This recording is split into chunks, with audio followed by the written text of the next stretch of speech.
Hello, welcome to my second blog. आज आम्ही सुट्टी आहे त्याच्यामुळे लेट उठलो आणि मग विचार करत होतो काय करूया. सो आम्ही प्लॅन केला की सिद्धिविनायकला आणि स्वामींच्या मठात जाऊन येऊया दादरला. गरमी खूप जास्त आहे, सो बघूया कसं होत आहे. आणि या मुलीने मला पुढे बसून दिलं नाहीये, मी मागे बसली आहे आणि हे दोघं मस्त पुढे एन्जॉय करतात. Life of a mom. सिद्धिविनायकला ॲक्च्युली खूप जास्त गर्दी होती सुट्टी असल्यामुळे.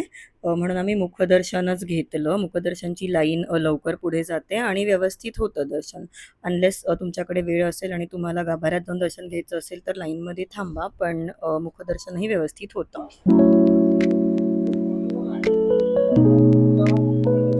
हे स्वामी समर्थांचं मठ आहे दादरमध्ये, बरंच फेमस आहे. इथून एंट्रन्स आहे आणि सिद्धिविनायक मंदिराच्या जवळच आहे. तुम्हाला यायचं असेल तर इथे ही कोहिनूर बिल्डिंग दादरची बरीच फेमस आहे, ती सांगून त्याच्या एक्झॅक्टली समोरच्या गल्लीत छोटीशी गल्ली आहे आणि एकदम छान सुंदर मंदिर आहे.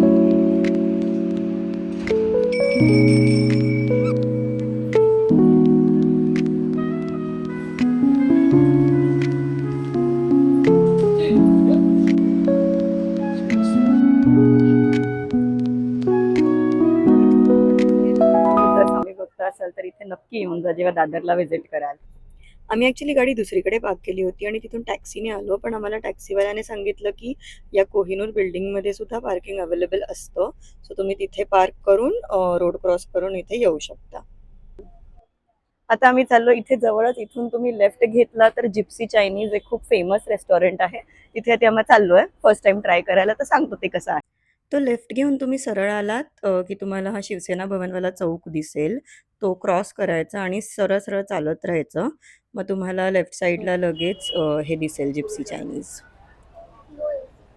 आहे. मेन जिप्सी चायनीज, तुम्हाला चायनीज खायचं असेल तर इथे जाऊ शकता. आणि त्याला अगदी लागून हे आहे जिप्सी कॉर्नर, जे प्युअर व्हेज आहे. आम्ही इथे खायचं ठरवलंय. एकदम छोटीशी जागा आहे पण बरीच फेमस आहे, तर चांगली असेल नक्की. हो, आणि लस्सी टू स्टार्ट विथ.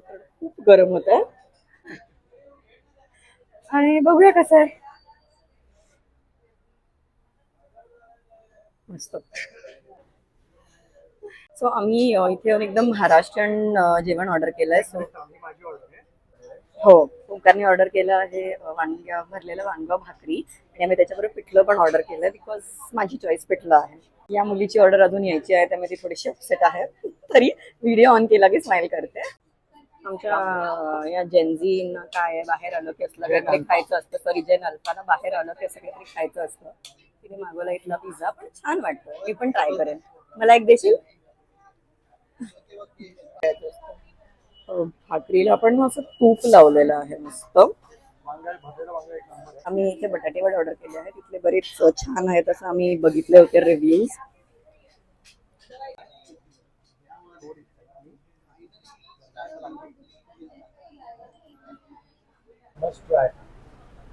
एवढं सगळं ऑर्डर करून आमचं बिल झालंय फक्त ₹751.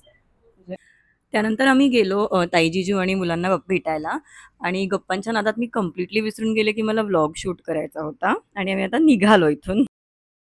फायनली आम्ही घरी आलो आणि पहिले घरी आल्या लागतो आम्हाला चहा. चहा प्यायला. आणि मी मगाशी जे सांगितलं, आम्ही स्वामींच्या मठात गेलो होतो तिथे ना, हे असे छोटे प्रसादाचे पॅकेट्स मिळतात, हे विकत घ्यावे लागतात. ह्याच्यात अशी नारळाची बर्फी असते, खूप अप्रतिम असते ती, खूप टेस्टी. सो आम्ही नेहमी गेलो की हे घेऊन येतो. तर तुम्ही गेलात तर घेऊन या, खूप छान असते. आणि अशा प्रकारे आमचा आजचा देवदर्शन आणि फॅमिली मीटअप झालेले आहेत. आणि आता आम्ही बाकीची वीकची तयारी चालू करूया नेक्स्ट वीकची, आणि भेटूया नेक्स्ट ब्लॉगमध्ये. बाय.